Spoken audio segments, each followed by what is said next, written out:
So I'm going to speak for a few seconds from an angel who's not listed there, which just shows how much I'm in charge, which is the angel of the Divine Mother.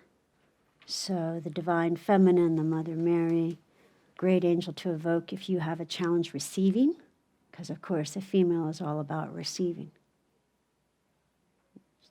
I don't know that she's going to talk a lot. She's just imbuing the room with her presence. So if there's any healing to be done with the Divine Feminine, with your mother, with the Divine Mother, with the Mother God, with the Mother Mary, you might want to put that into this presence.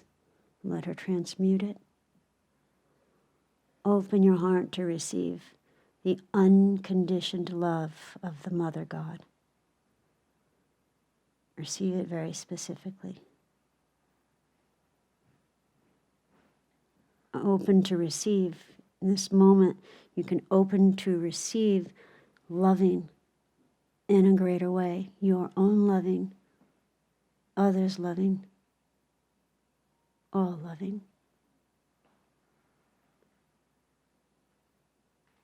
Just consciously see yourself.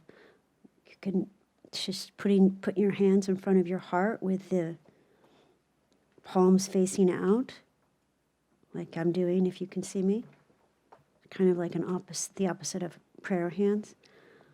And just take and open your heart to receive love. As your hands open, you're consciously opening your heart. Consciously opening your heart. If there's any hurts in there, pain, mourning, grief, let your heart open and be so big it contains that, it transmutes it. Opening your ability to receive. Let it open. It could feel like a stretch. It could feel like a strain. It's okay. Let it open. Let it open.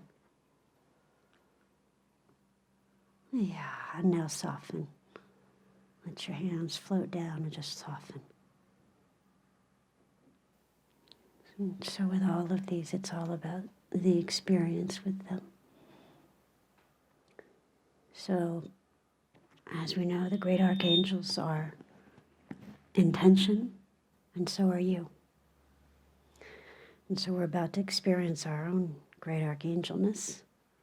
This is a quote from J.R. When you attempt to make your will the will of God, you are up against the impossible, because God's will resides in all things, while the body, being rather finite, cannot reside in all things. You're moving yourself into your own will, into those things you have put in motion from higher consciousness. And this was a very long quote, and I shortened it. What that did say, he was talking about things you put into motion from higher consciousness before you incarnated, which is what we're going to look at, before we incarnated. When you have moved into that, then you have moved into the inner self and are following your blueprint.